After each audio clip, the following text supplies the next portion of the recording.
The knock came just after sunset. 3 sharp raps against the wood. Precise. Unmistakable. Ben Whitaker opened the door expecting a neighbor or maybe a lost delivery driver. Instead, Clara Harrington stood in the rain, her coat soaked through dark hair clinging to her cheekbones and mascara running like the ink of a confession.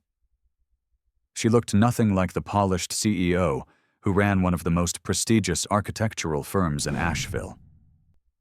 She looked undone. "You're fired," she said. Ben stared at her, stunned, a dish towel still draped over his shoulder, the smell of tomato sauce clinging to the air behind him. From the hallway, the faint echo of a children's show played on the TV, a comforting contrast to the silence between them. He didn't know it yet, but that was the moment everything began to change.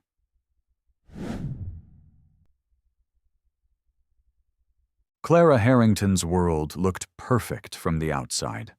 Glass offices with skyline views, hand-stitched leather planners, a corner office filled with awards, blueprints, and silence. She was the kind of woman magazines wrote about. Forbes did a feature last fall. The queen of quiet power in Southern architecture. She hadn't smiled in the photos. Most people in Asheville had only seen her through press releases and stage lights. They didn't see the quiet in-between moments, her eating dinner alone at a table built for 6, or the way she hesitated outside her office every morning, hand pausing on the doorknob, as if bracing for something more than deadlines. At 40, Clara had everything she thought she wanted, except someone to come home to, or a home she actually wanted to go to. Earlier that week, on a humid Monday morning, Ben arrived at Harrington & Co. 5 minutes late. Again. He parked in the back lot, kissed his daughter Maisie's forehead, and whispered a promise he'd been repeating for 3 years. "Daddy always comes back." Maisie nodded solemnly the way only a serious 7-year-old could. "Don't forget my field trip form. Miss Abby says they won't let me dig for fossils without it." He chuckled. Wouldn't miss it. But his smile faded as he jogged into the building. His shirt was still damp from where Maisie had spilled juice on it that morning, and he'd tied his necktie in the rearview mirror at a red light. His reflection in the elevator's mirror looked like a man 2 deadlines behind and 1 sleep short. Clara was waiting when the doors opened. "Mr. Whitaker." Her voice was crisp, not angry, just sharp enough to draw blood. Ben exhaled, adjusted his tie pointlessly. "I'm in my office. Now." She turned and walked away, heels clicking in a rhythm that felt like a countdown. Inside her office, the air was cold. Or maybe it was just her. She didn't sit. Ben stood across from her, hands loose at his sides, trying to look calm. "I assume there's a reason you're late again?" "There is," he said. "Maisie's school drop-off ran long, and there was an accident on Merriman Avenue." Clara raised a hand, silencing him. "You don't need to justify it. I know you're doing your best." Ben blinked. Thank you." She crossed her arms. "But your best can't come at the cost of professionalism. I moved the Henderson client meeting to 1:00 p.m., so you can pick your daughter up at 3:15. Don't make me do it again. I didn't expect you to. You're valuable to this firm." "Ben," she interrupted, "let's not waste that." There was something in her voice, not warmth exactly, but a flicker of something unguarded. She turned to her desk and opened a folder. "Your design revisions on the Chestnut Ridge project?" she said, sliding the papers toward him. "Exceptional." Again. He took them, still reeling. "Thank you." "That means a lot." Clara didn't smile, but she nodded. That was the first hint. Ben missed it entirely. That evening, Clara sat in her penthouse alone. She opened a bottle of wine and left it untouched on the counter. Her laptop glowed softly with the Riverside proposal, but her eyes kept drifting to the corner of the screen, where a photo of her father was pinned in digital frame, hard hat, clipboard, calloused hands. "You wouldn't have rearranged your meetings for anyone," she said aloud. The photo didn't respond. It never did. She pulled her hair loose from the bun it lived in and walked barefoot to the window. Below the city buzzed couples walking dogs, children laughing, headlights glowing on wet pavement. It felt like another planet. Her phone buzzed. A reminder: company gala, RSVP deadline, 11:59 p.m. Clara stared at it. Then she clicked decline. Back at his apartment, Ben read Maisie a bedtime story about dinosaur fossils and excavation kits. Her head rested against his arm curls, damp from her bath, breathing slow and steady. He should have felt peace. Instead, he kept replaying Clara's words. "You're valuable to this firm." She didn't say that to just anyone. Clara Harrington didn't say anything she didn't mean. And yet, he couldn't figure her out. One moment she was cold and unreachable. The next, she was rearranging client meetings and praising his work like it was more than just a drawing on paper. Maisie stirred in her sleep. "Bellosaurus," she mumbled. "That's not a real one." Ben smiled. Then he frowned, because he realized something. Clara had remembered Maisie's pickup time exactly. He'd never told her twice. The rain came in around midnight. A slow, steady drizzle at first, then harder, like someone outside had turned the volume up on grief. Ben stood at the kitchen sink, rinsing a plate, when he heard it, the knock. 3 times. Sharp. Unmistakable. He opened the door, and there she was. Clara Harrington. Soaked, shaking, slightly mascara smudged, but her posture still perfect. Her eyes, though, they gave her away. "You're fired," she said. Ben opened his mouth, then closed it. "Is this a joke?"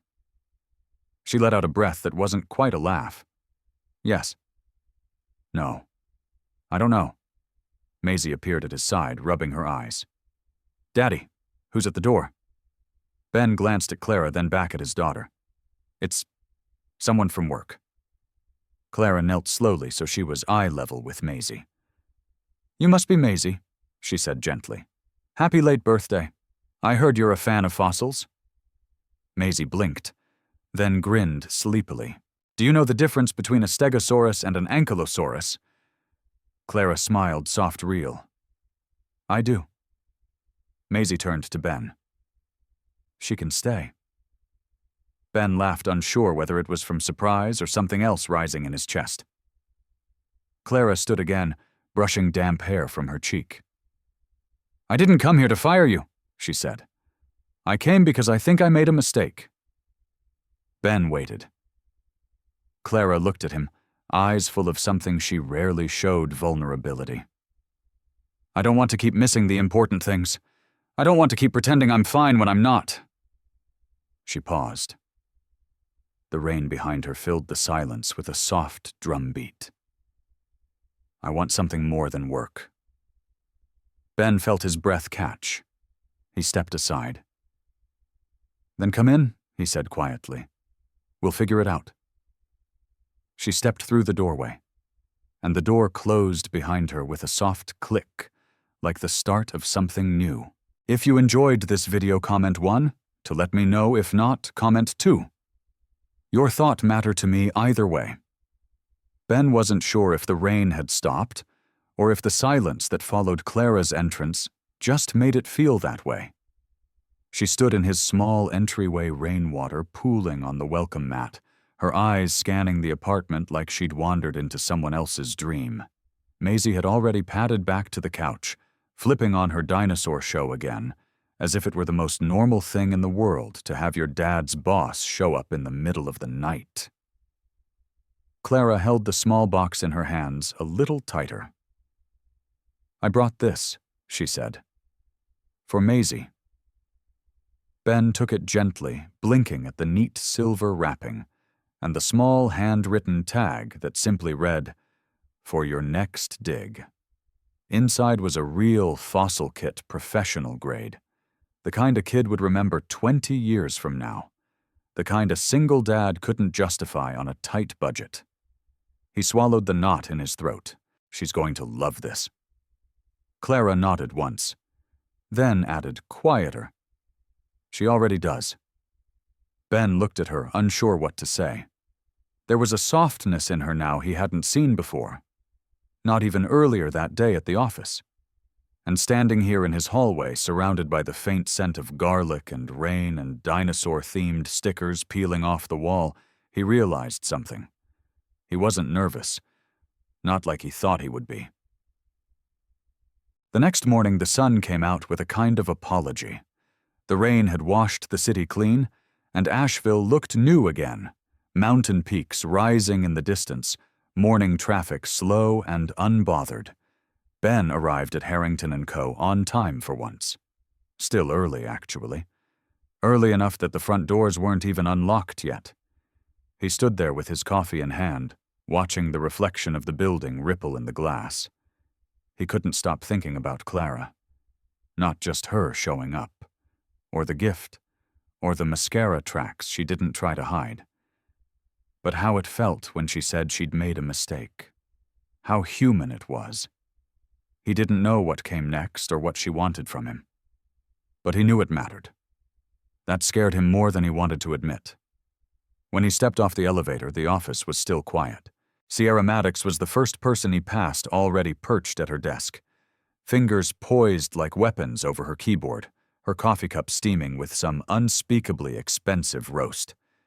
She glanced up, offered a too-sweet smile. "Early bird gets the $1 million client," she said. Ben smiled politely, just trying not to keep making the same mistakes.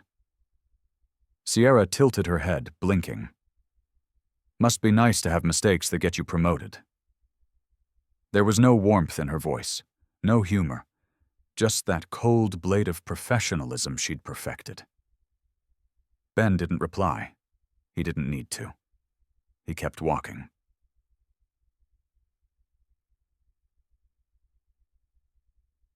Clara didn't bring up the night before. Not in the morning meeting. Not in passing in the hallway.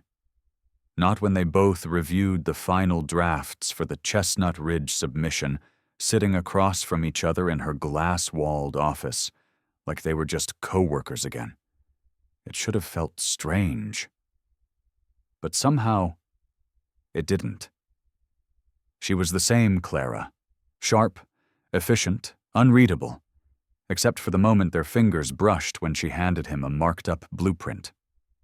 She pulled her hand back quickly, but he saw the pause in her eyes, just a flicker like she felt it too. Ben cleared his throat. The Henderson site visit is still set for Thursday. Clara nodded. Sierra will accompany you. His stomach dipped. Sierra, I thought you could use someone to document the terrain she's handled similar topography before. Ben hesitated. Of course. Clara looked at him for a second longer than she needed to. That won't be a problem, will it? No, he said too quickly. Of course not. But something in her face flickered. And for a moment, he thought she might change her mind. She didn't.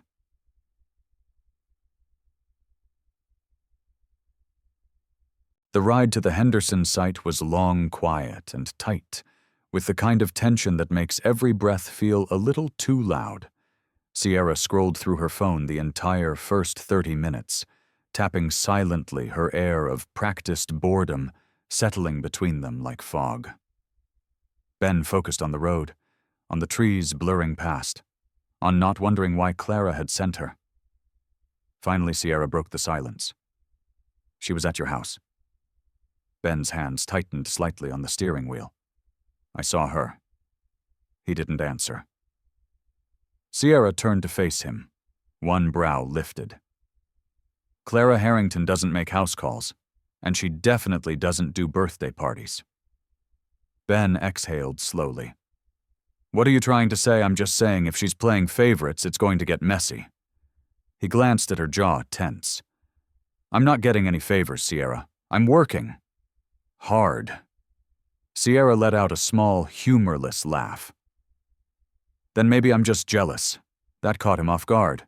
She looked out the window before he could respond. Her voice dropped a note softer. 5 years at this firm. 4 projects landed, 6 lost. 2 nights of sleep a week on a good stretch. And still, she barely knows I exist.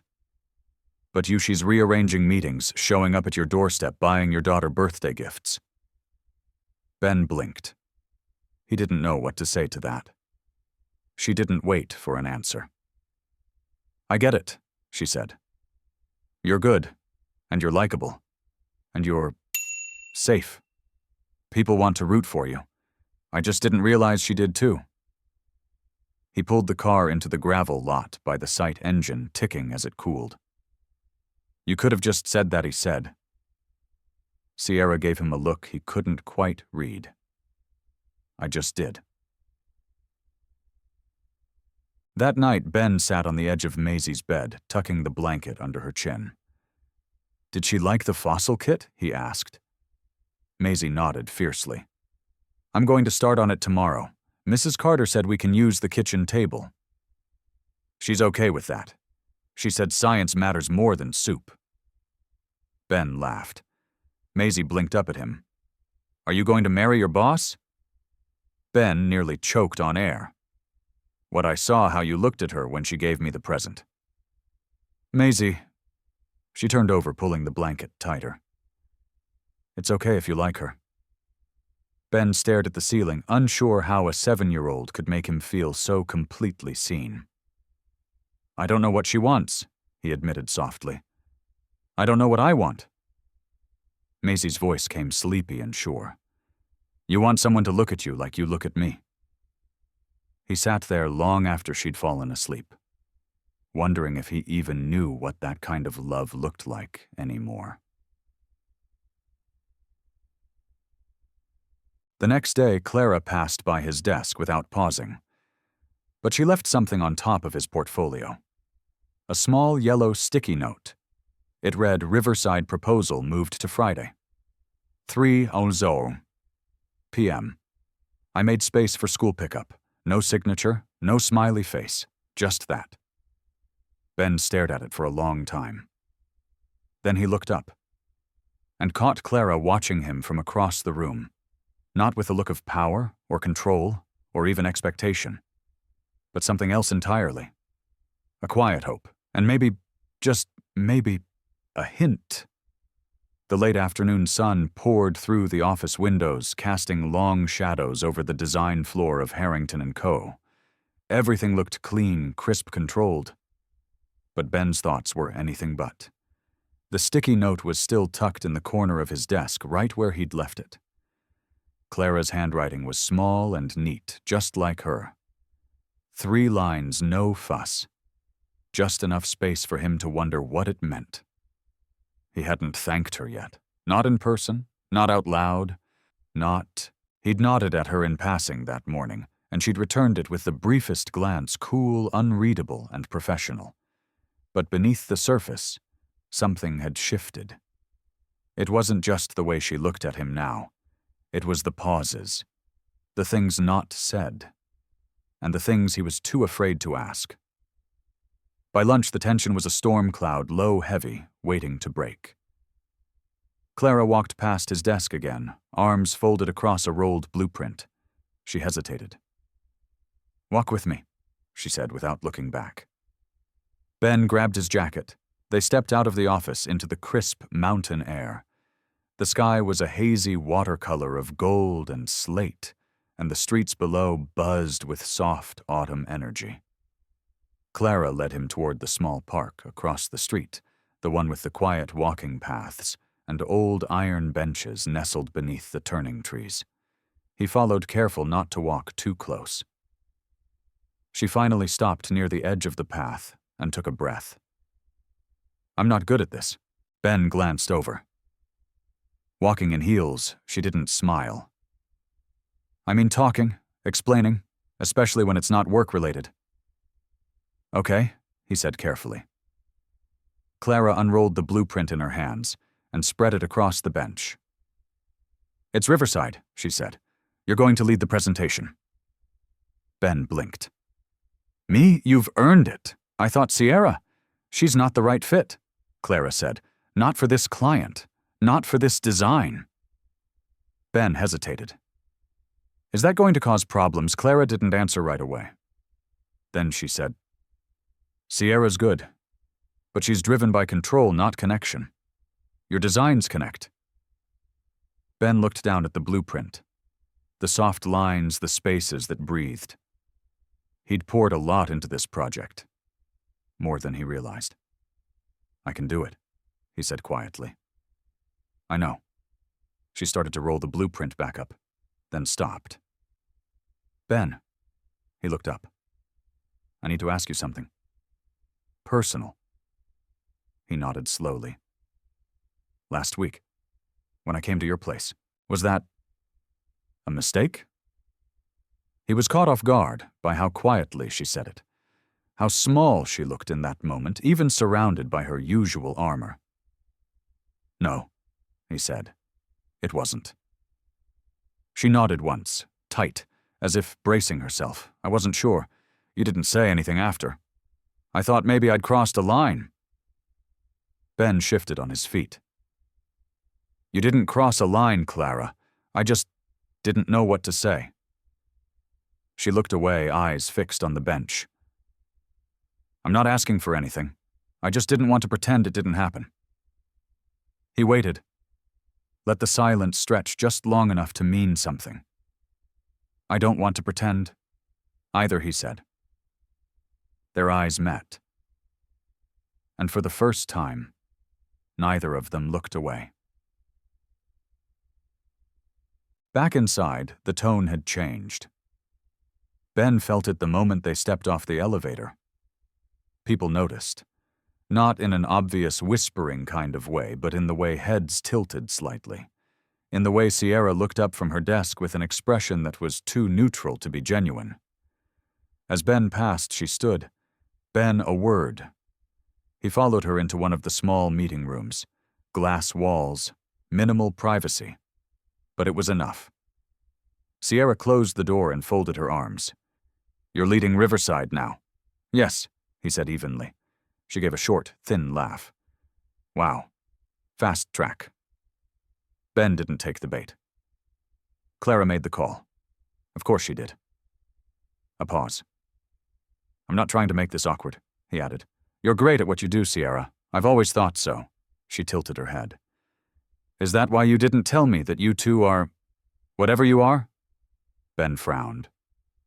"We're not anything. Not like that. Not yet." The words hung in the air. Sierra exhaled. "Look, Ben, I know how hard you work. I see it. But don't act like people aren't going to talk. Clara's been hands-off with everyone since day one. Now she's moving meetings for your kid, showing up at your apartment, giving you lead on the biggest pitch of the quarter." He looked at her carefully. "What are you saying?" "I'm saying this job, it runs on perception. And people are starting to perceive a lot." Ben was quiet for a long time. Then he said, "Maybe that's her risk to take." Sierra looked at him, something unreadable behind her eyes. Then she nodded once and opened the door. Conversation over. That night, Ben found himself staring at the ceiling long after Maisie had fallen asleep. He kept going back to that moment in the park. Clara's voice uncertain, her eyes open. The fact that she didn't ask him to fix anything. Just to be honest. And he had been, as much as he could. But was it enough? He got up quietly and moved to his desk where the Riverside plans sat waiting.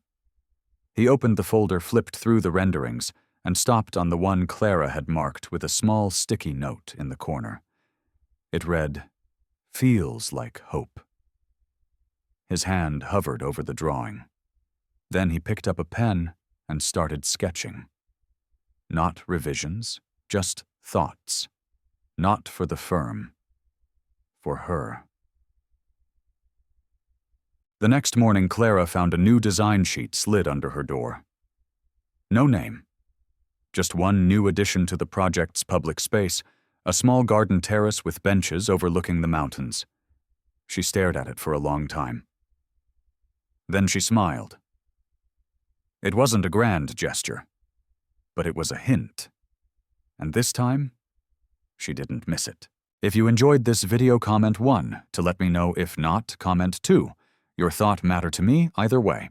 The invitation came in the form of a folded note on Ben's desk. No envelope, no sender name.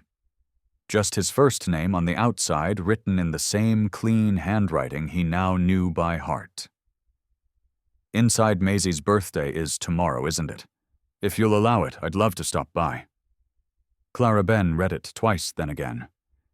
He didn't smile. Not immediately. He just sat there still for a long moment, letting the words settle like dust in sunlight. It wasn't just that Clara remembered, or that she wanted to come. It was how gently she asked. Maisie had been planning her dinosaur-themed party for weeks. Nothing big, just 2 school friends, some streamers from the discount store, and a cake Ben would definitely mess up trying to bake. But she was counting down the hours like it was a once-in-a-lifetime event. I want the cake to look like a volcano, she told him that morning. With lava. I can do lava, Ben said, pretending confidence. Maisie squinted. It has to be pink lava, because it's my favorite. He gave a small laugh. Of course. She leaned her elbows on the kitchen table, studying him with sudden seriousness. Is your boss coming? Ben paused halfway through frosting a very uneven cupcake. She might, he said. If that's okay? Maisie shrugged, but her eyes were hopeful. She's cool. She knows a lot about dinosaurs. Yeah, Ben said softly. She really does. The knock came at exactly 2:00 p.m. Ben wiped frosting off his hands and opened the door. Clara stood there dressed not like a CEO, but like someone trying to remember how to be casual. Jeans, a soft sweater. Her hair pulled into a loose braid that made her look younger. Softer. She was holding a gift bag that looked like it belonged in a boutique, not a toy store. Hi, she said. Hi. There was a pause, almost awkward, almost something else. Then Clara stepped inside. The apartment was small but alive with color and noise. Streamers hung lopsidedly across the ceiling. Dinosaur stickers decorated the wall. A small group of giggling kids huddled in the corner wearing paper hats that looked vaguely like T-Rex heads. Clara blinked as if taking it all in at once. It's festive. Ben laughed. It's chaos. I like it. Maisie spotted her instantly. Clara crouched to her level. Happy birthday, Maisie. I brought you something. It's a little advanced, but I heard you were ready for a challenge. Maisie tore open the bag and gasped. A real excavation kit with goggles and brushes, Clara smiled. And a voucher for a weekend fossil camp in the spring, if your dad says it's okay. Maisie turned to Ben, eyes wide. Can I please? He looked at Clara, then back at his daughter. We'll talk about it, he said. But it sounds pretty amazing. Maisie squealed and hugged Clara around the waist before darting off to show her friends. Ben raised an eyebrow. You didn't have to do all that. I wanted to. You remembered her birthday. I remember a lot more than you think, she said softly. There it was again, that edge of something unspoken. That thing between them that hovered in the air, unnamed but undeniable. They stood there for a beat too long. Then the microwave dinged, and Ben snapped out of it. Time for blob-shaped dino nuggets. Clara laughed a sound he'd rarely heard, light and unguarded. Do I get one only if you're brave? She followed him to the kitchen. For the next hour, Clara Harrington, The woman who once redesigned an entire lobby because a single column was 2 inches off-center sat on the floor with a group of kids helping them glue googly eyes onto construction paper triceratops. Ben watched from the kitchen doorway, frozen in the quiet kind of awe that feels like falling. She looked happy. Not just smiling, but present, real. And for the first time, he saw a version of her that didn't belong behind a glass office wall. It made something in him ache. Later, after the kids had gone home, and the last cupcake had been surrendered to Mrs. Carter for scientific disposal, Ben and Clara stood at the sink, washing dishes in companionable silence. Maisie was curled up on the couch with a gift bag, inspecting her new tools like she was preparing for a dig the next morning. Ben passed her a plate to dry. Their hands brushed. Neither pulled away. "I haven't done something like this in years," Clara said softly. He glanced at her. "Kids' birthday parties? Any kind of gathering? Any place where I wasn't the boss?" Ben dried a plate slowly. "You didn't seem out of place." She looked at him serious now. "Do you ever think about how your life ended up here all the time? I built mine with blueprints and control. But yours—" Her voice faltered. "There's a kind of mess in it, but it's warm. Alive?" Ben leaned against the counter. "It wasn't what I planned. But Maisie—" She made it matter.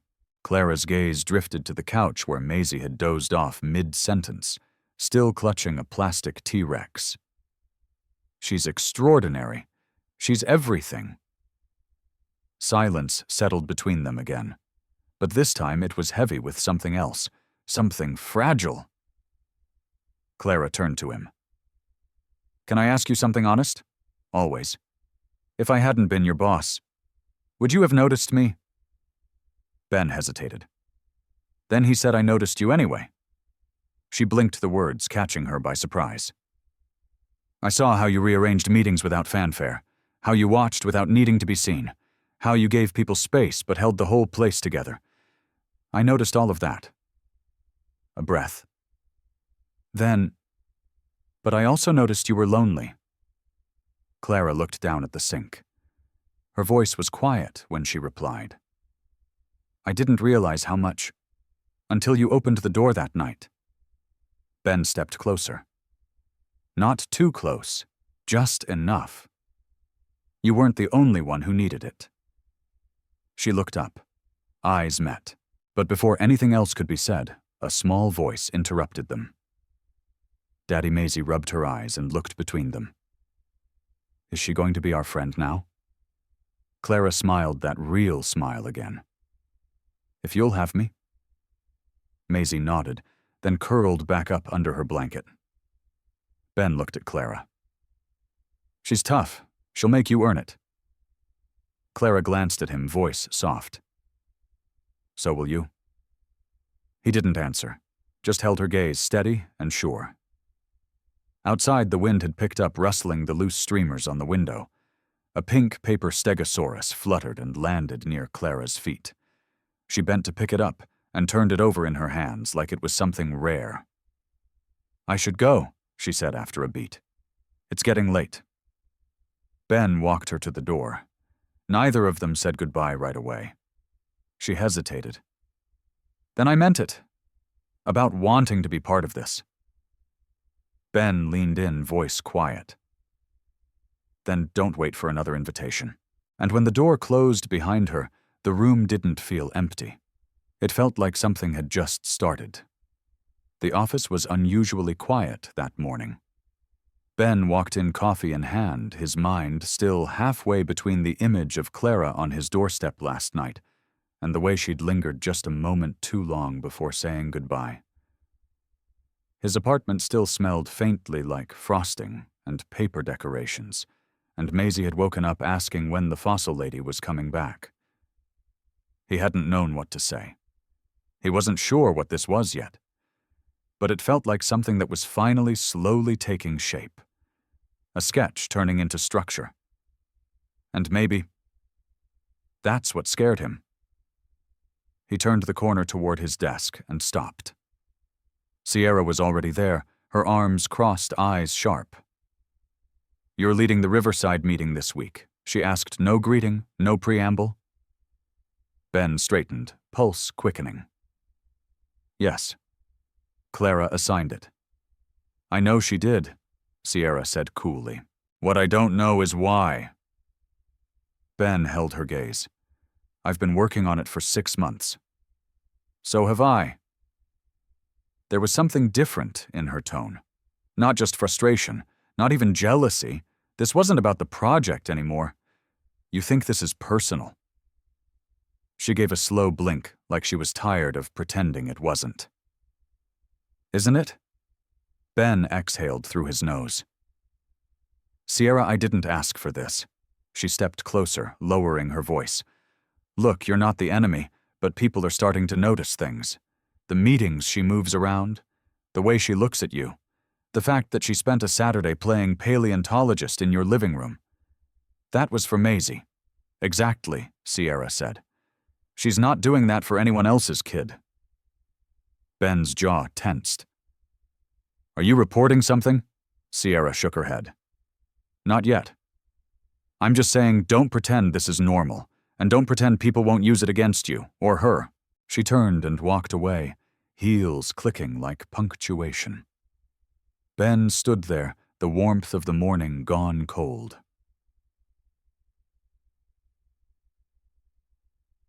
Later that day, Ben was reviewing the final layouts for Riverside when David Lynn, the HR director, tapped lightly on the glass of his cubicle. "Got a minute?" David asked. Ben nodded, trying to keep his face unreadable. "Sure." They walked into one of the small conference rooms. David closed the door behind him gently, like he didn't want anyone to hear something that hadn't been said yet. David was soft-spoken, polite to a fault, but even now Ben saw the hesitation in his eyes. "I just wanted to touch base." David began shifting the file in his hands. "There's been some talk. Informal, nothing official, just concerns." Ben folded his arms. About what David's expression was uncomfortable. Favoritism, perception of bias, your promotion, your role in Riverside, and I suppose your relationship with Clara. Ben blinked. "There is no relationship, at least not like that." David nodded quickly. "I understand. I believe you. But the optics are difficult, especially when leadership doesn't engage much personally, then suddenly makes exceptions." Ben rubbed the back of his neck, the weight of it all pressing in. "I didn't ask for any special treatment." "I know, but it's how it looks that matters." Ben didn't speak. He couldn't. David softened his voice. "You're one of the most talented people we have, Ben. This doesn't have to become anything bigger. Just be careful, and maybe have a conversation with Clara. Clear the air." Ben nodded slowly. "Thanks for the heads up." As David left, Ben stared out the glass wall of the conference room. He didn't feel proud. He felt trapped. He found Clara in her office just after lunch, leaning over a model of the Riverside presentation. She looked up, her face unreadable as always. But this time her eyes flickered concern, expectation.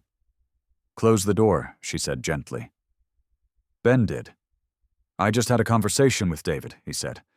"About us." Clara didn't move. "They're calling it favoritism. There's talk." Her fingers twitched slightly against the table. "I see." He stepped closer. "Clara, this isn't working. Not like this."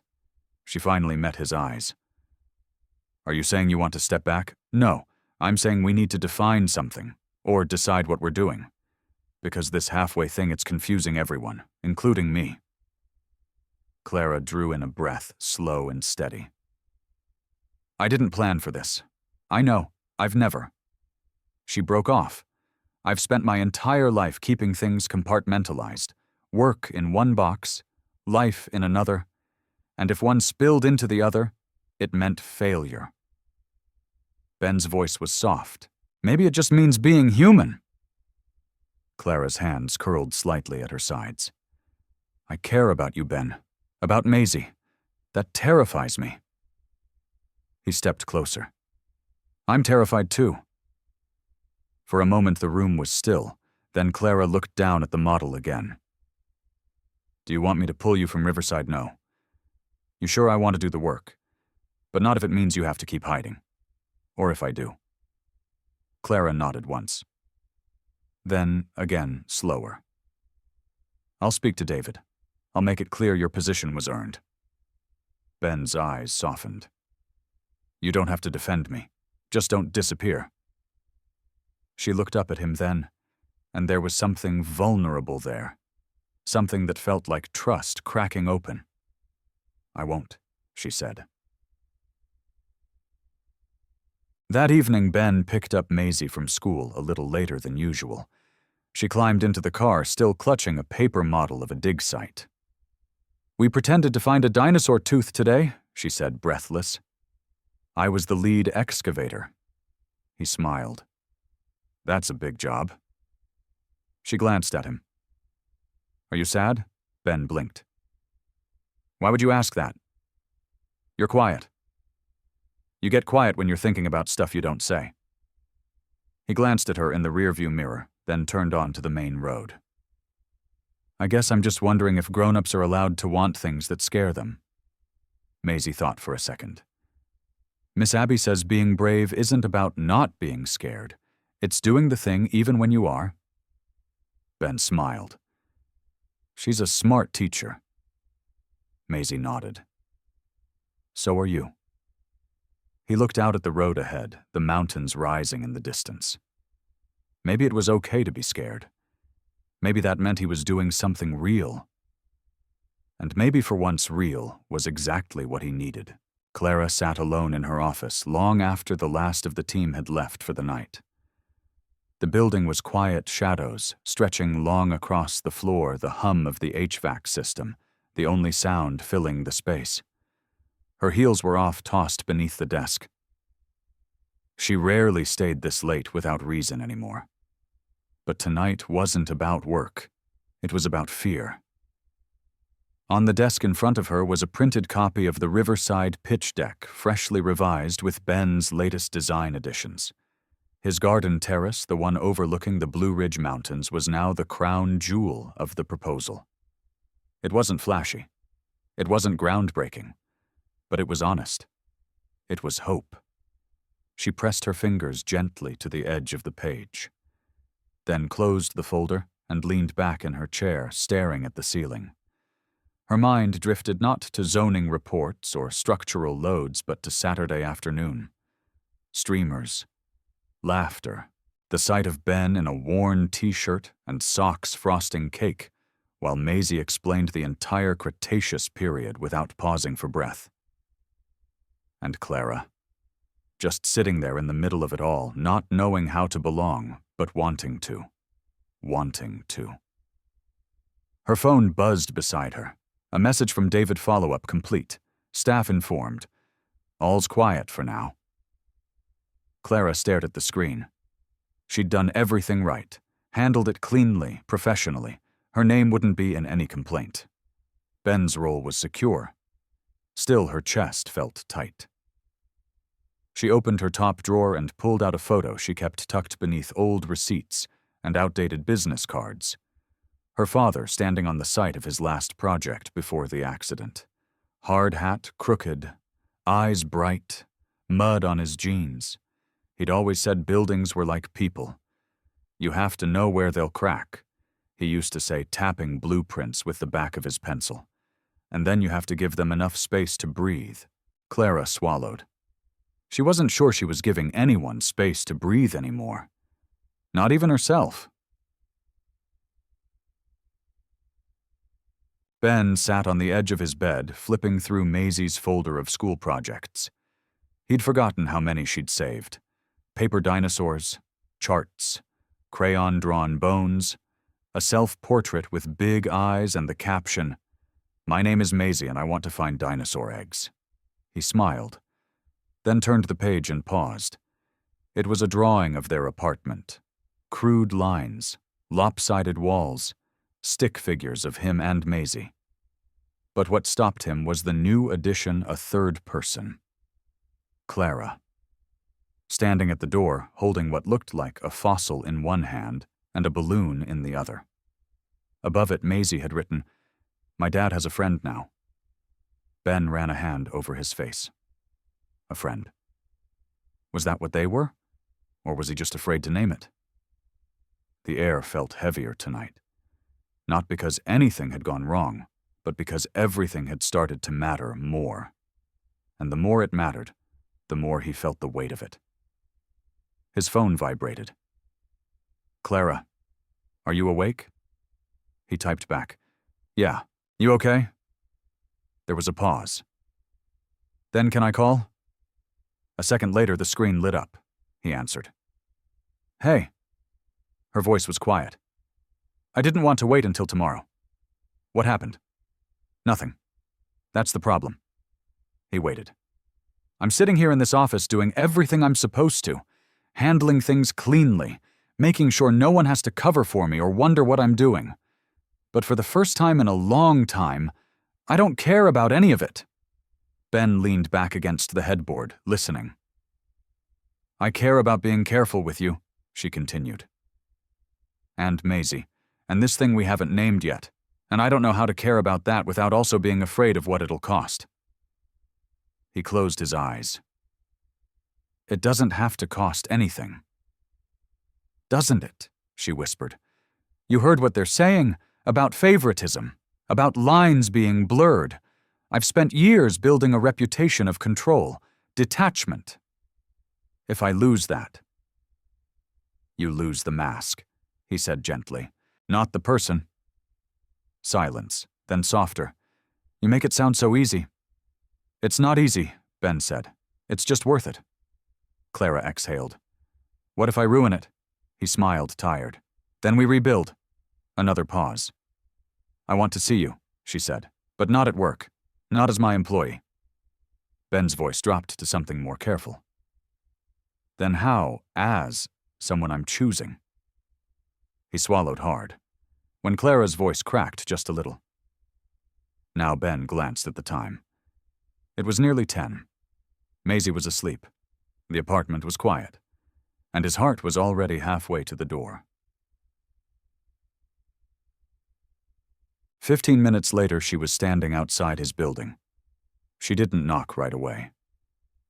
He watched her from the window, shoulders slightly hunched, hair tucked into a loose bun, wearing a coat too thin for the night chill. She looked like herself, but also like someone she didn't let most people see. He opened the door before she raised her hand. "Hi," he said. She stepped inside.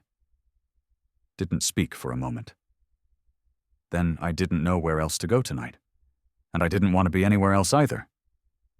Ben reached out, took her coat. "You're here." They stood in the hallway, the soft hum of the refrigerator in the background, the faint scent of peppermint tea from the kitchen. She stepped closer. "I'm tired of pretending I don't feel something." Ben met her eyes. "So stop pretending." She smiled, just slightly. "A fragile thing." "Maisie drew you," he said. "In one of her pictures, you're holding a fossil and a balloon." Clara let out a quiet laugh. "It's accurate. She said I have a friend now." Clara's voice dropped. "Do I, Ben, didn't move. You have more than that. But I think we both need to take it one step at a time." Clara nodded. "Then let me start with this." She reached into her coat pocket and pulled out a small, polished stone. Not a gift-wrapped present. Just something simple. Worn. Beautiful in its own way. It's from my father's last site, the one he never got to finish. He gave it to me the day I told him I got into architecture school. Said it was my reminder to build things that last. She placed it in Ben's hand. I want to build something that lasts." He closed his fingers around it, then looked at her. "So do I. No more pretending. No more running. Just the slow, quiet beginning of something real." The next morning, everything looked the same. Same pale walls in the apartment. Same smell of coffee and cinnamon toast drifting from the kitchen. Same dinosaur-shaped magnets hanging crooked on the fridge. But Ben knew something had shifted. Not in a dramatic, life-altering way, but in the kind of quiet, certain way that made you feel like the ground beneath you had settled deeper. Clara had left just before sunrise. She'd stood in the doorway, hair still loose from the night shoes in hand, and whispered, "Thank you for not asking me to be someone I'm not."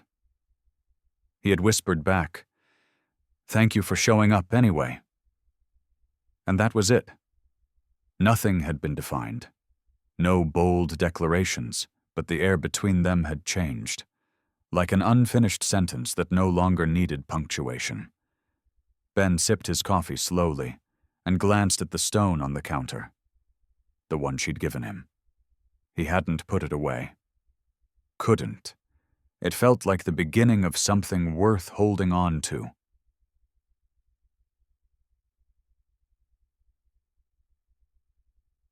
When he got to the office, the usual hum of voices and keyboard clicks filled the open floor, but something was off. People were talking quieter, pausing their conversations when he walked by. And though the whispers weren't direct, the energy was unmistakable. He saw Sierra near the espresso machine laughing at something too loudly, with a junior architect she barely ever acknowledged. She glanced up, met his eyes, and then looked away. Ben inhaled. He had work to do, and no room in his day for office politics. But halfway to his desk, David appeared. "Ben, can we talk in Clara's office?" Ben froze for half a second before nodding. The walk down the hallway felt longer than usual. Clara's office door was slightly ajar. When he stepped in, she was already standing by, the window arms crossed. Her expression gave nothing away. David motioned for him to sit. Clara didn't. "We've had another complaint," David said, keeping his voice low. Ben's stomach dropped. "About me." David looked uncomfortable. "About the appearance of a relationship. There was mention of last night, that you two were seen together leaving the building." Ben blinked. "We didn't even leave together, I know," Clara said quickly. "And there's no proof of anything inappropriate. But it's enough that people are talking. The board's asking questions." Ben's voice was tight. "What are they asking?" Clara finally turned to face him. "They're asking if I've compromised my position." He stared at her. And then the air shifted again, this time colder. "Have you?" he asked, quieter than he meant to. Clara didn't answer right away. Then she said carefully, "No. But they won't believe that unless I act." Ben leaned forward, his voice barely a whisper. "What does that mean?" "It means," Clara said, eyes fixed on his, that effective immediately, "I'm stepping away from the Riverside account. You'll lead it. Alone. All communications will go through David." Ben couldn't believe what he was hearing. "You're removing yourself. I'm protecting you." "No," he said sharply. "You're protecting your name." Clara flinched. David stood. "I think I'll give you both a moment." When the door closed behind him, silence pressed in hard. Ben stood up slowly. "You told me you wanted to build something that lasts." "I do." He shook his head. "Then why does it feel like the first real thing we've started? You're already backing away from." Clara's jaw tightened. "Because I've spent 15 years holding this firm together. Because I'm a woman in a position most men still don't take seriously. And because if this goes public in the wrong way, I lose everything I've built." Ben stepped closer, voice low but full. "And what about what we are building? Doesn't that matter?" Clara's eyes were glassy now, but her posture stayed rigid. It matters, she whispered. More than I ever expected. But I can't be reckless with it. Not when the cost is so high. Ben looked at her for a long time, then nodded. I get it. She looked up, sharply surprised. I get that you're scared. I get that this world doesn't make space for women like you to choose both career and connection without punishment. He swallowed. But if you push me out, if you wall yourself off again, don't tell yourself it's to protect me. Clara's lips parted, but no words came out. Because I don't need protection, Ben added. I need honesty, that's all. He turned and walked out without waiting for a response.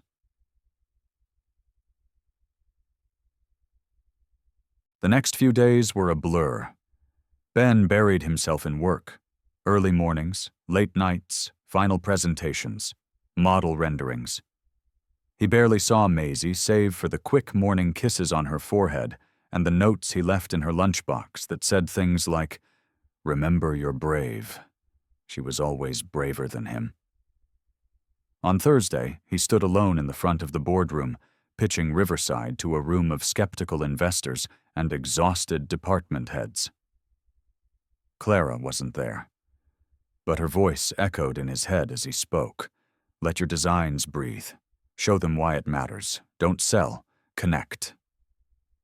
So he did, and when he finished, the room was still. Then the lead investor, a tall woman with wire-frame glasses, said, "That was the first pitch this year that made me feel something."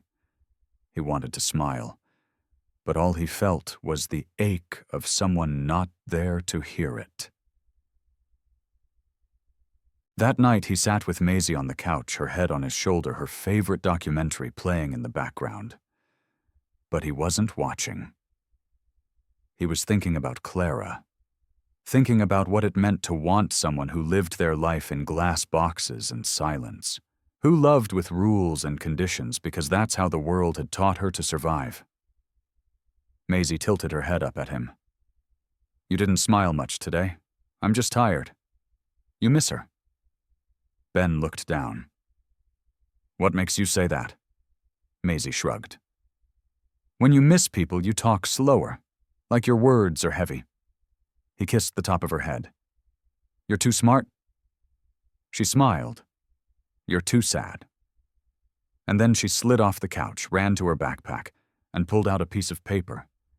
It was another drawing. This time it was Clara not at the door, but inside their home. Sitting on the floor, laughing, holding a mug of tea. Maisie had drawn a big sun in the corner. Everyone was smiling. "She can come back, right?" Maisie asked. "You just have to tell her." Ben looked at the picture, then stood up. His words were heavy, but this time he was ready to carry them. Ben didn't know what he was going to say until he was already standing outside Clara's townhouse. The street was quiet, washed in the gold of early evening. Wind rustled through the bare trees' leaves, skipping down the sidewalk like they were in a hurry to escape winter. He could see the soft light spilling out from her front window. A shadow moved inside her. He hesitated. His hand hovered in the air, knuckles nearly touching the door. What if she didn't open it? What if she did? He knocked once, then twice. Footsteps, a pause, then the door cracked open. Clara stood there in a navy sweater and jeans, no makeup, barefoot. She looked like she hadn't expected anyone, least of all him. Her eyes widened, then softened. "Ben." He swallowed, voice low. "Hey." She stepped aside without asking questions. He walked in. The warmth hit him first, the smell of tea, the soft hum of music playing low from a speaker on the bookshelf. Her space looked nothing like her office. No sharp corners, no chrome, just wood plants, stacks of books with folded pages. It felt lived in. It felt like her. They stood in silence for a beat. Then Clara spoke. "I watched the recording of your pitch." He looked up surprised. "You did. I had David send it to me. You were incredible." Ben offered a small smile. "Thanks." But that's not why you're here. He shook his head. No. Clara took a breath. Is this about the board? The rumors? He stepped closer, steady now. This is about you and me. She held his gaze. I'm not here to ask for anything you're not ready to give, he said quietly. But I need you to know something. That night when you gave me that stone that wasn't just symbolic, you weren't just handing me something from your past. You were offering a piece of yourself. She looked down, silent. Ben's voice softened. I can't hold that piece if you're going to take it back every time someone whispers or points. I can't build something that matters with you if you're still trying to convince yourself it doesn't exist. Clara's jaw trembled. I'm not used to this, she whispered. I know. I've made my life about control, about staying untouchable. I know, he said again. And I still showed up. Her eyes filled. Not with tears yet, but with something more dangerous. Surrender. You're asking me to risk everything I've built. Ben nodded. Then maybe it's time you ask yourself if what you built is still what you want. The words hung there between them like breath on cold glass. She turned away, walking toward the kitchen, needing motion. Space. Ben stayed by the window, hands in his coat pockets. Finally, she spoke. I've spent so long making sure I didn't need anyone. That needing meant weakness. That letting someone in meant I wasn't enough on my own. Ben listened. Clara turned back to him, her voice breaking. But I want to let you in. I'm just scared I won't know how. He stepped forward slower this time. You don't have to know how. You just have to want to try. Silence again. Then her voice barely above a whisper. Maisie, does she ask about me? Ben nodded. Every day. Clara closed her eyes, and she drew a picture. You're in it, holding a balloon. Clara laughed softly through her nose. That's absurd, but sweet. Ben moved closer still now, standing just a breath away. I want this, Clara. Whatever this is. I don't need it to be perfect. I just need it to be real. Clara looked up at him. She didn't say anything.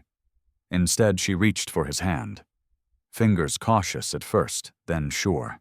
They stood like that for a moment, nothing dramatic, no grand promises, just two people choosing to stay when it would have been easier to leave. Then her voice, soft in the quiet. I don't want to hide anymore. He nodded. Then don't. The next morning, Clara walked into the office through the front doors, not the garage-level entrance she'd been quietly using for weeks. She wore a simple black blazer and no armor. People looked up, whispered. A few stopped talking altogether when she passed.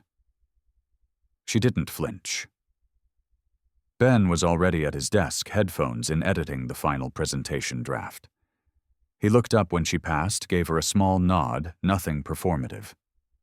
But it was enough. She entered the glass conference room and asked David to gather the senior staff. 10 minutes later, the room was full. She stood at the head of the table and spoke with a calm, even voice. I know there's been talk, she said.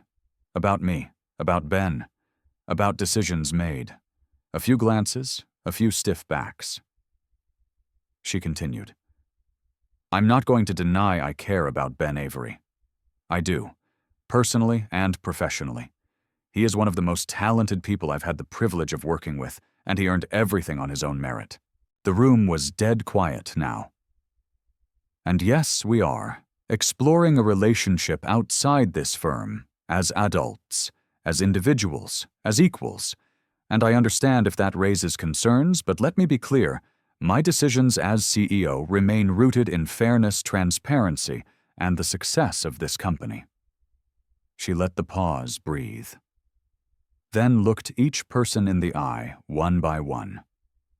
If anyone feels uncomfortable or unclear, I invite you to speak with HR or with me directly. We're not hiding. We're not pretending.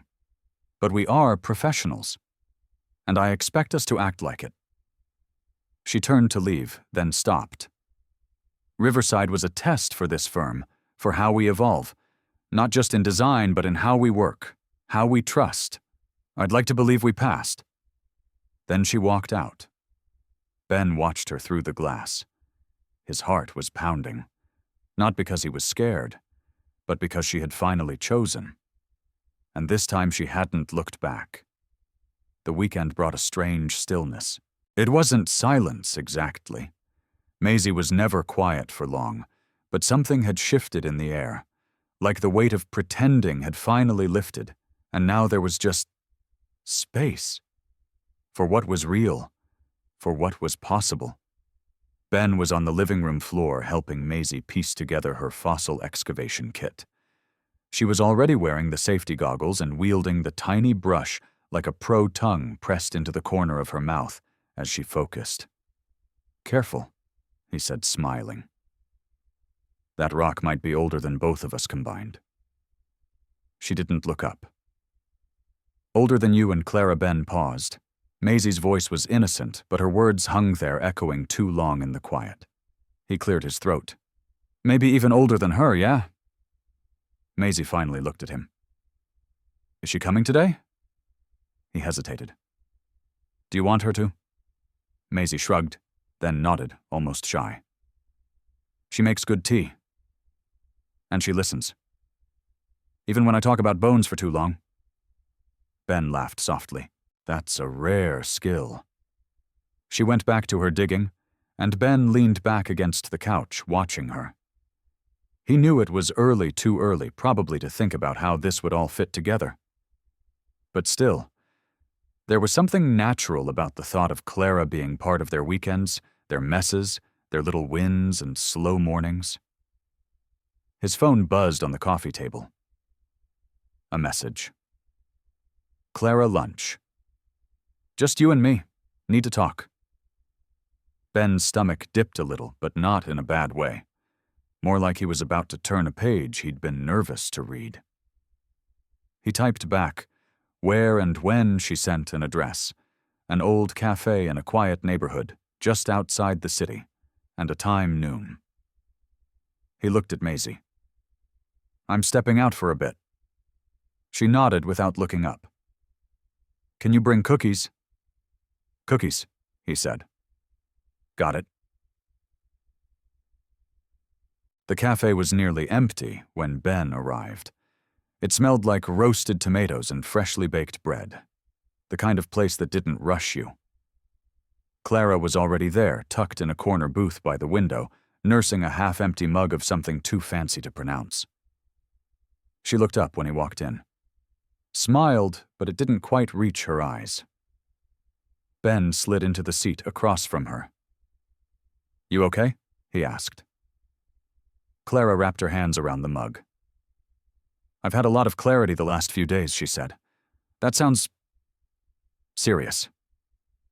"It is, but not in the way you think." Ben leaned in slightly. "Talk to me." She paused, searching his face. "I've spent so long managing things. People, expectations, my reputation, and somewhere along the way I forgot how to just be with someone. Not above them, not protecting them, just with them." Ben didn't speak. He let her keep going. "I've been protecting this company like it's my identity, like if I didn't keep it perfect, I'd disappear." "You haven't disappeared," Ben said gently. Clara's voice wavered. "But I almost let us disappear, out of fear." Ben reached across the table. Not a grand gesture, just his hand open. Clara stared at it, then placed hers on top. "I don't want to live like that anymore," she said. "So don't?" he whispered. She gave a small, shaky laugh. "It's not that simple." "But it can be," Ben said, "if we let it." She looked at him, then really looked, and something in her eyes softened. Like a wall she didn't realize she'd been pressing against had finally given way. "I told the board I'm stepping down." Ben blinked. "Wait, what?" "Not immediately. I'll help transition. but I'm done running the place like I don't have a life outside of it. I need space to figure out who I am without it." Ben leaned back, stunned. "That's huge, I know." She smiled a little more real this time. "I've never done something like this for myself before." Ben looked at her full of admiration. "You did it for us too." She nodded. "I did." They sat like that for a moment, the kind of quiet that didn't ask to be filled. Just two people breathing the same moment together. No masks, no scripts. Clara pulled something from her purse, a small envelope. "What's this?" Ben asked. "It's for Maisie. A late birthday thing." He opened it and pulled out a membership card for the Natural History Museum. "Family pass." Clara shrugged. "They just opened a new exhibit on Triassic creatures. I figured she'd want to be the first one in." Ben smiled so wide it hurt. She's going to lose her mind. "I was hoping we could all go together. No expectations, just a Saturday." Ben reached across the table again. This time, not just his hand. He took hers fully. That sounds perfect. They returned to Ben's apartment just after 3. Maisie met them at the door in socks and a glitter-covered t-shirt, holding up her fossil triumphantly. "I found it," she shouted. "Look, a raptor claw!" Clara crouched immediately. "That's incredible." Maisie beamed. "You came back." Clara's voice was quiet. "Of course I did." And just like that, the apartment felt full again. Maisie tugged Clara by the hand toward the kitchen. "Dad brought cookies. You want one? He said you'd get first pick." Ben leaned against the doorway, watching them. Watching something that felt more like a family than he'd dared hope for in a long time. Maisie held out a cookie already crumbling in her small hand. Clara took it, her eyes catching Ben's over the top of her mug. He smiled. And this time she smiled back. For real. It had been a week since Clara stepped down from her role, and everything still felt slightly surreal. She'd traded boardroom agendas for early morning walks. Her calendar was still full, but now with things like museum trip lunch with Ben, or call mom. For the first time in over a decade, she wasn't planning her days around meetings or damage control. Still, the quiet was strange. Clara stood on the balcony of her townhouse, coffee warming her hands, the morning chill brushing her cheeks. From her vantage point, she could see the city skyline she once ruled from sleek towers, cranes climbing the sky, the world still spinning without her steering it. And yet she felt no urge to run back. Not today. Her phone buzzed beside her. A message from Ben. "Maisie says you promised her dinosaurs today. I've been informed this is a binding contract." She smiled to herself and typed back. "I've consulted my legal team. They're on her side, picking you both up in 30. Ben was brushing Maisie's hair when Clara knocked. "She's early," Maisie said, with a grin, hopping off the stool and bolting for the door. "Shoes," Ben called, just as the door flung open. Clara stood there with a wide scarf wrapped around her neck, cheeks flushed from the cold, and a tote bag slung over one shoulder. She looked effortless, comfortable, like a version of herself she hadn't let many people see. Maisie jumped into her arms without hesitation. "I've been ready for 20 minutes. Clara grinned. "That's 10 more than I expected. You must really love fossils." Ben walked over, jacket in hand. She slept in her museum shirt. Clara glanced down and laughed. "That's dedication." Maisie pulled back and looked at them, both eyes darting. "Are we a real family now?" Ben and Clara froze. Not because they didn't know the answer, but because of how much it mattered. Ben crouched beside his daughter, tucking her hair behind her ear. "We're something real," he said, "and we're building it together. One day at a time." Clara crouched too, right beside him. "I like the sound of that," she added. Can I be part of that plan? Maisie nodded, thoughtful. Only if you bring snacks, they all laughed. The air felt light again. The museum was alive, with the kind of quiet buzz Clara remembered from childhood field trips, families wandering exhibits, audio guides softly playing the occasional squeal of a kid seeing something massive and ancient for the first time. Maisie was one of those kids. She darted from one exhibit to the next, tugging on Clara's coat one moment, Ben's hand the next, peppering them with facts. Did you know some dinosaurs had feathers? This one could run faster than a horse. That fossil is from Montana. I want to go there. Ben followed her with a mixture of awe and exhaustion. Clara, meanwhile, stayed close, asking questions, genuinely invested. At one point, Maisie paused in front of a fossil display, a full skeleton of a theropod, jaws open mid-roar. She turned to Clara. Do you think fossils remember things? Clara blinked. Remember? Maisie nodded. Do they remember what it was like to be alive? Clara knelt beside her, eyes thoughtful. I think maybe they remember in their own way. Not with thoughts, but with the shape they leave behind. A footprint, a tooth, a bone. Even when they're long gone, something about them stays. Maisie tilted her head. Like when Mom used to draw stars in my notebooks. She's not here, but I still have those. Ben's breath caught. Clara reached out, gently smoothing the back of Maisie's hair. Exactly like that. Ben looked away, blinking fast. Later, as they sat at the museum cafe, Maisie devouring a giant cookie with frosting shaped like a triceratops, Clara leaned across the table. She's extraordinary. Ben nodded, smiling. She gets that from her mom. Clara looked at him. And her heart. Ben met her gaze. That's all her. They were quiet a moment, the kind of quiet that felt full. Then Clara said, I've been thinking. Dangerous. She laughed. Seriously?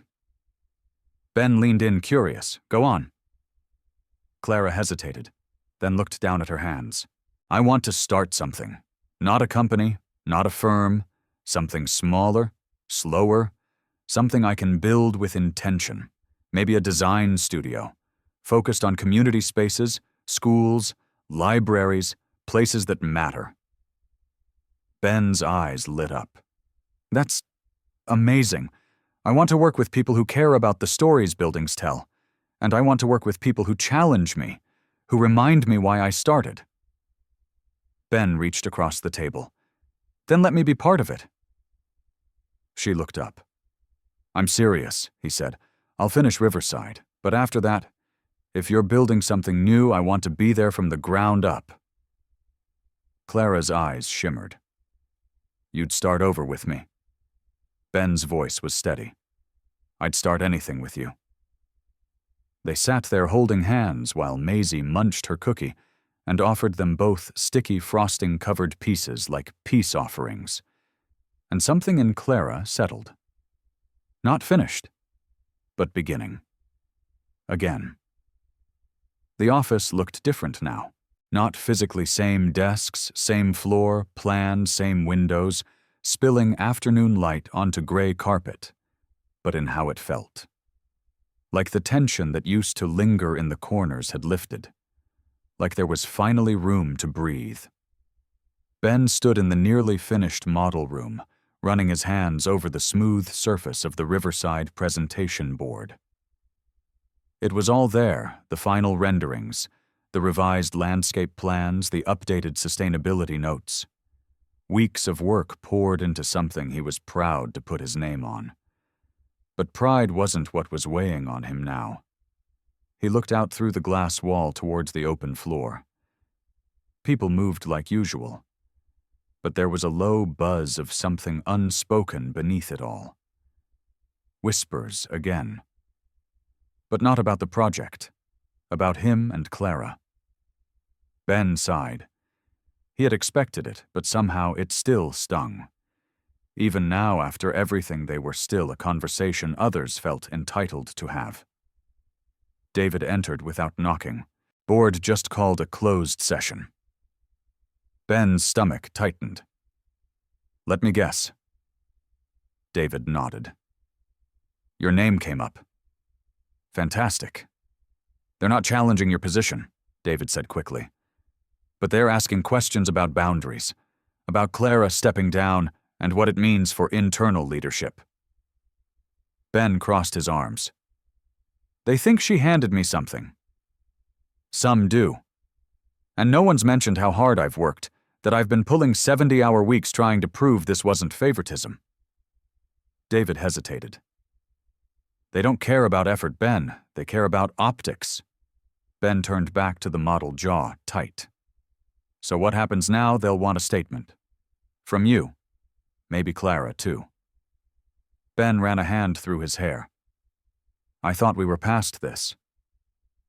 You're not being punished, David said. You're being watched. There's a difference. It's not fair, but it's real.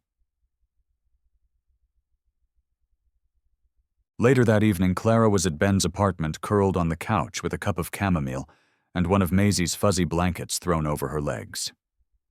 Maisie had just gone to bed, cheeks still pink from laughing too hard at a knock-knock joke she had tried to explain 3 different times. Ben sat across from her, arms folded, brows low. They want a statement, he said. Clara's expression didn't change. Of course they do. It's never ending. She put the cup down, sat up straighter. Ben, we knew this wouldn't vanish overnight. The fact that they're still trying to make sense of us doesn't mean we're wrong. It just means they're still catching up. He met her eyes. But why does it feel like they'll never stop questioning it? Clara was quiet a moment. Then, because we're doing something different, and different always threatens the status quo. Ben exhaled slow. I'm tired of proving I belong. Clara leaned forward, her voice soft but certain. You don't have to prove it. You already belong. He blinked, not used to hearing that out loud. She reached for his hand. Let me carry some of this, she said. I stepped down to make room for myself for us. But I didn't do it to disappear. I know, he whispered. Clara looked toward the hallway where Maisie's nightlight flickered behind the door. She sees this, all of it, and she's learning from us, from how we fight to be honest, to be kind even when it's hard. That matters more than any approval the board can give. Ben nodded slowly, then added, She said, you're the reason she wants to learn about architecture now, that you make buildings feel like people. Clara smiled, eyes misty. Then I've already won. They sat in silence for a beat. Then Ben, almost under his breath, said, I'm scared they'll take something from us. Clara tightened her grip on his hand. They can't take what they didn't build. The words landed with weight. Not a declaration, not defiance, just truth. Ben looked at her, then really looked, past the title she used to hold, past the walls she used to keep up, to the woman in front of him asking to stand beside him even when it was inconvenient, even when it was hard. He leaned forward, pressing his forehead to hers. I want all of it, he whispered. I know, she whispered back. And for the first time in days, it didn't feel like the world was watching. It felt like they were finally starting to live it.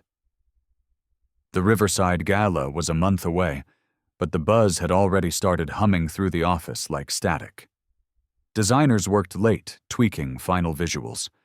Marketing had approved press kits. The client team was finalizing guest lists. Everyone was on edge, but the good kind. The kind that comes with being on the brink of something you've poured your soul into. Ben stood at the center of it all, calmly steering the ship. He wasn't just the lead architect now. He was the face. The guy who took a complicated, high-profile project and turned it into something deeply human. Personal. And that came with attention. A little too much sometimes. Everyone's asking if Clara's attending the gala, Sierra said, sidling up to him near the model display. You two showing up together would make a pretty bold statement. Ben offered a polite smile. It's not about statements, she tilted her head. Come on, you're not exactly flying under the radar. We're not trying to. She raised an eyebrow, then walked off her heels, clicking a little too sharply against the floor. Ben exhaled slowly. It wasn't that he wanted to hide Clara. He was proud of her of them. But there was something about the way people talked like they were still waiting for a headline, a scandal, a misstep. As if the idea of a powerful woman choosing a single dad with no pedigree had to come with a catch. He rubbed the back of his neck and turned back to his laptop. Focus. That's what he needed. But his phone buzzed. Clara tonight. Your place. I'll bring dinner. Ben smiled before he could stop himself. Maybe he didn't need to explain anything to anyone. Maybe just living it was enough. Dinner was Thai takeout, eaten straight from the containers, while Maisie recited dinosaur trivia like she was auditioning for a museum job. Clara listened completely absorbed, asking follow-up questions like she genuinely didn't know the answer. Maisie beamed with everyone. After dessert coconut rice, Clara pretended not to love, but devoured Maisie, yawned dramatically, and announced she was very tired from being brilliant. Ben carried her to bed. When he came back out, Clara was folding takeout boxes with a faint smile. She's incredible, she said. She loves you, he replied, voice low. Clara turned toward him. I love her too. Something in Ben's chest tightened. You're not just saying that, right, because it matters to her. To me. Clara stepped forward. I don't say things I don't mean. He nodded, holding her gaze. I got the formal invite to the gala, she said. As a former partner and creative advisor. Fancy wording for woman who used to run the show. Ben chuckled. Are you going? That depends. On what? She smiled faintly. Are you going? I kind of have to. I'm the finale. Then I'll be there. Ben exhaled, something in him softening. With me only if we're doing this for us, she said. Not to prove anything. He took her hands. We are. There was a long pause before she said, Then I'll wear something that makes them stare, and not because they're waiting for a headline. Later, when the apartment had gone quiet and Clara was gathering her coat, she paused in the hallway. Do you ever think it's too much? She asked softly. Ben looked up from the couch. What is all of this? The pressure, the looks, the questions? It's not easy. He stood crossed to her. No, it's not easy. But it's real. And for the first time in my life, I'm okay with complicated if it means we're building something that lasts. Clara's throat moved as she swallowed. I used to think love had to be quiet, she said. Tidy. Predictable. But this isn't any of those things. It's better, Ben said. Because it's ours. Clara leaned her forehead against his chest. He wrapped his arms around her and held her like she was something steady in a world that still felt too loud. Outside, the wind moved through the trees, soft and cold against the windows. But inside, in that moment, it was warm and quiet. And enough. The night of the Riverside Gala arrived like a scene out of a dream. Downtown glittering under warm spring lights, the event hall transformed into a living, breathing tribute to everything the project had become. Glass installations glowed with ambient light. Models of the development were displayed like sculptures, and soft jazz curled around the conversations of the city's top architects, donors, and press. Ben stood by one of the exhibits near the back, trying not to fidget with his tie.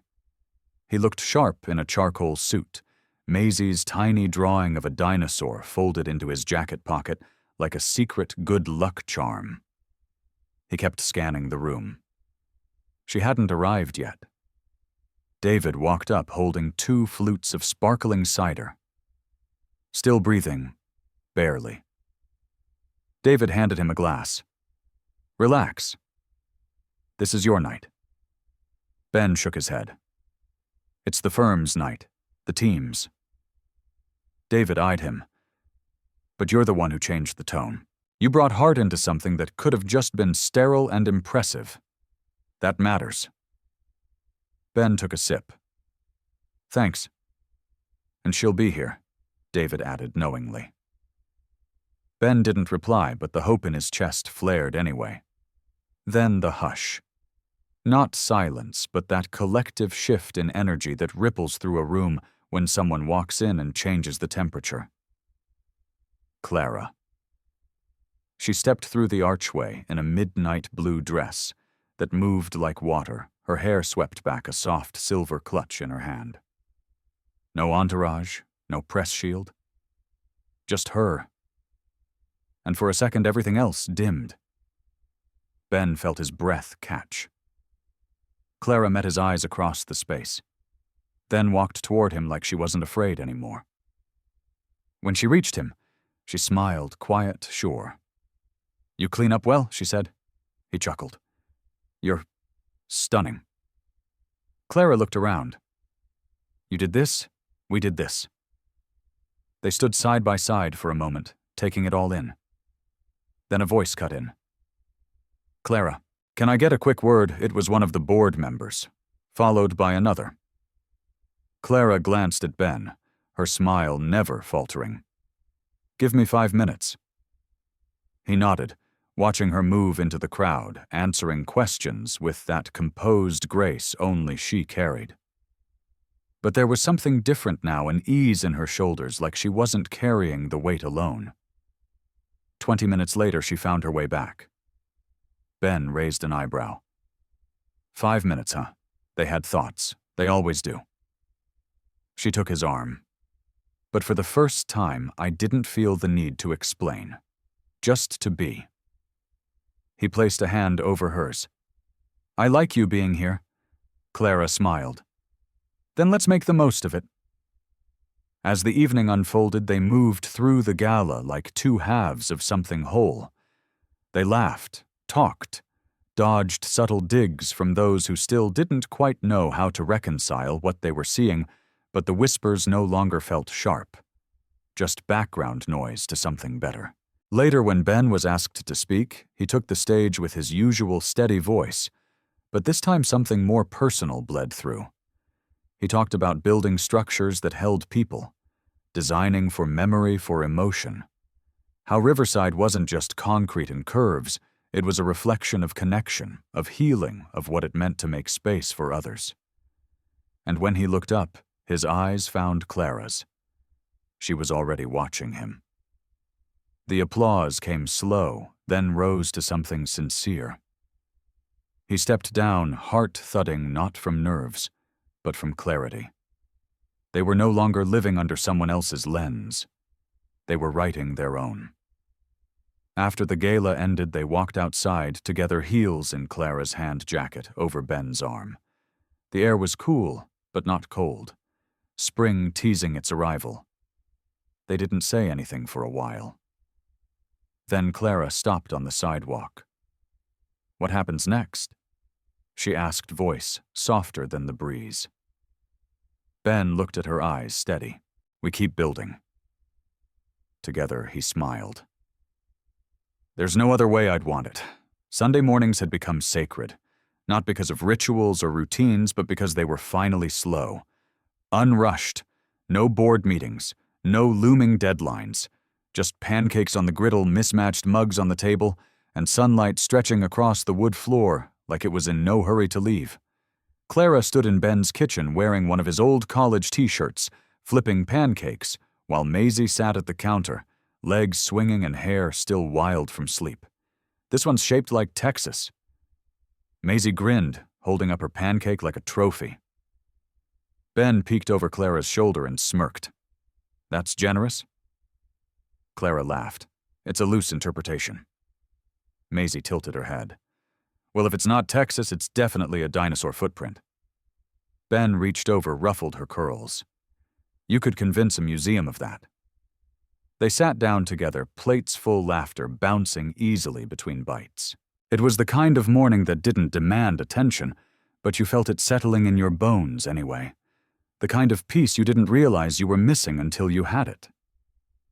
And Clara couldn't stop smiling. Not the polished, practiced one she used to wear like armor. This one was quiet, real, the kind that lived in the corners of her eyes. I was thinking, she said, cutting into her pancake. We should take a trip, just us three. Ben looked up. Somewhere simple. Maybe the coast, or a cabin in the mountains. No phones, no email, just air and space, and Maisie being the loudest thing around. Maisie raised her hand.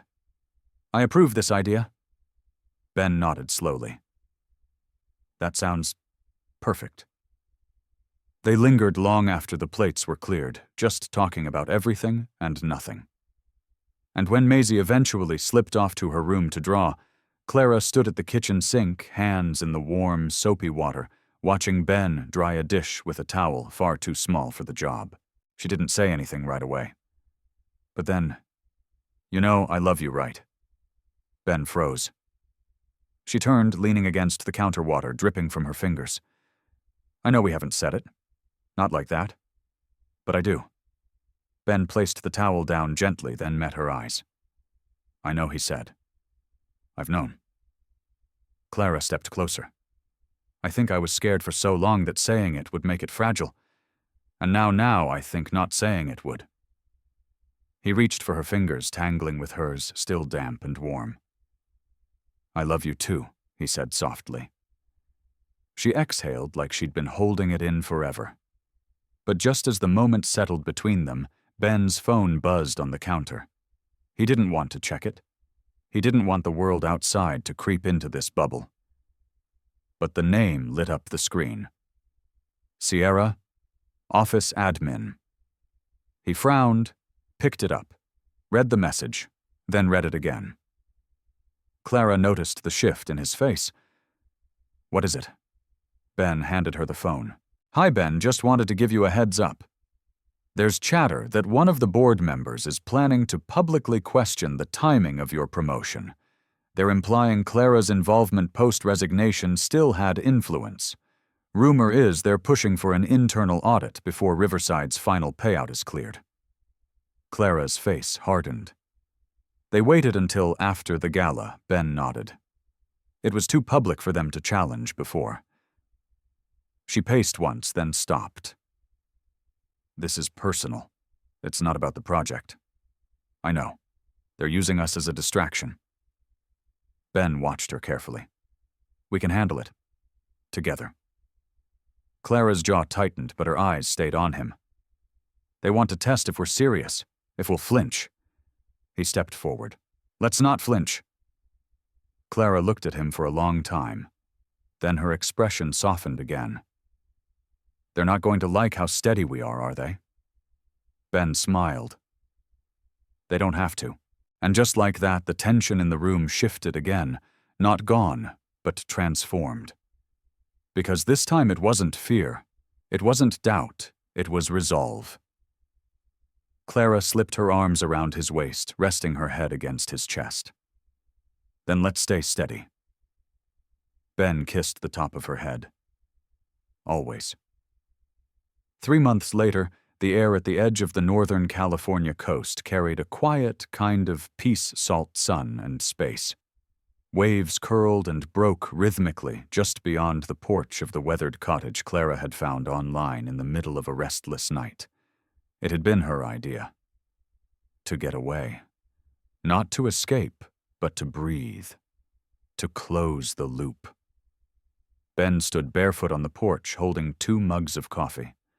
Clara sat curled on the wicker love seat, wrapped in a soft gray throw hair, messy from the wind, and sleep eyes trained on the horizon. He handed her a mug without a word. She smiled that slow, quiet smile he loved. Inside, Maisie was still asleep, the sound of her gentle snoring proof of a night spent hunting seashells and making up stories about pirate ghosts and sea-dwelling dinosaurs. Clara took a sip, then looked over at Ben. Still no reply from the board, she asked. Nope. But the silence feels like an answer. She nodded. They wanted us to walk away. Quietly. Ben leaned on the railing. But we didn't. No, she said, eyes steady, we didn't. The audit had come and gone, unsurprising, uneventful. Every decision had been transparent. Every line signed. But the whispers hadn't stopped. Not really. What had stopped was their willingness to bend for them. Ben turned to Clara. I've been thinking. She raised an eyebrow. Dangerous. He grinned.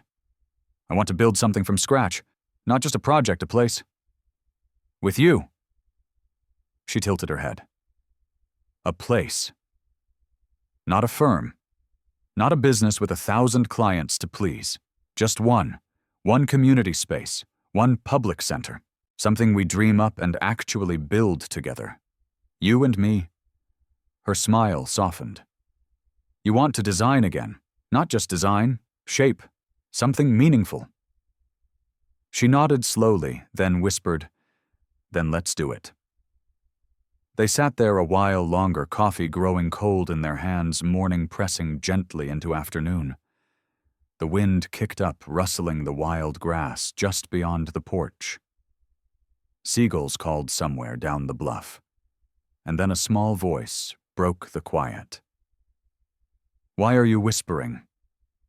Maisie stood in the doorway in her dinosaur pajamas, hair askew, blinking sleepily. Clara scooted over, opened the blanket, and Maisie clambered into her lap without hesitation. We're whispering about dreams, Clara said. Maisie yawned. Good ones or weird ones? Ben chuckled. Both.